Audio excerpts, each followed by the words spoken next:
Ang susunod na programa ay rated SPG. Ito ay nangangailangan ng striktong patnubay at gabay ng magulang.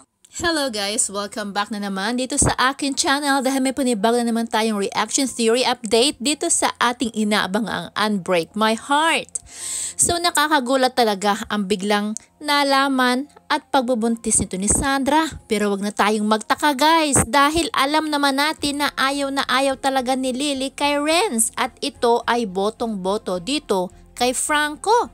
So yan. At 'di ba, magkakuntsaba nga sila na gustong pabagsakin itong si Rose at si Renz.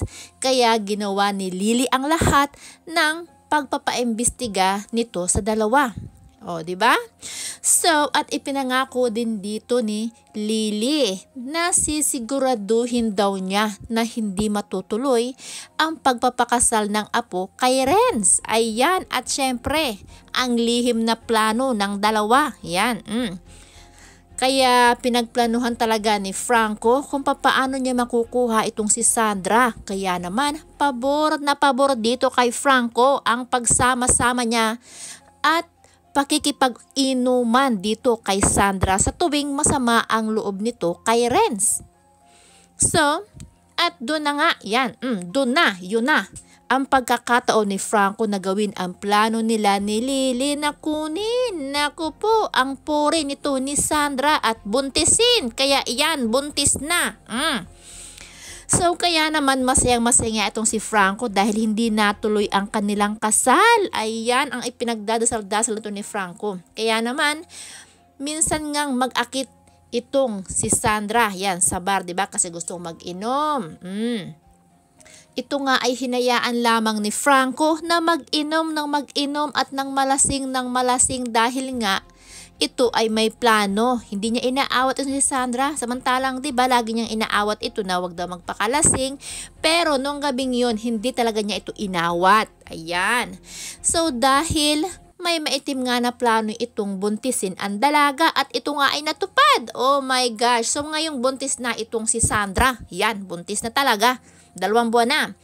So ang mapapagbintangan nito ay itong si Renz. Yan, lalong-lalo na itong si Matt, 'di ba? Ang mabibintangan talaga nito ay si Renz. Ayan. So dahil nga kahit si Sandra hindi niya alam na buntis siya. OMG! Yeah, kahit siya wala siyang alam. Hindi niya talaga alam siya ay buntis at magkataka rin siya bakit siya ay buntis. Pero syempre alam naman katawan niya yun eh.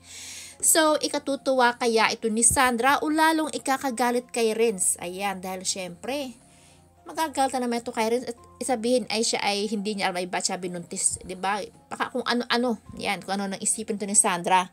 Kasi galit na galit ito kay Renz. Samantalang, mabangong-mabango sa kanya itong si Franco. Yan, 'di ba? So, anyway guys, hatingin ninyo ikakatuwa kaya ito ni Sandra o ikagagalit lalo. So, yan ang ating aabangan dito sa Unbreak My Heart. So, anyway guys, yan ang ating update at theory dito sa ating inaabangan. Yan. So, kung hindi ka pa nakasubscribe, please don't forget to like and subscribe for more videos and update. Ayan. At syempre, kung hindi mo pa ito na-share at kung may kilala ka naman na gusto itong mapanood, pakishare na lang din. So, yan guys. Maraming salamat at see you later, alligator.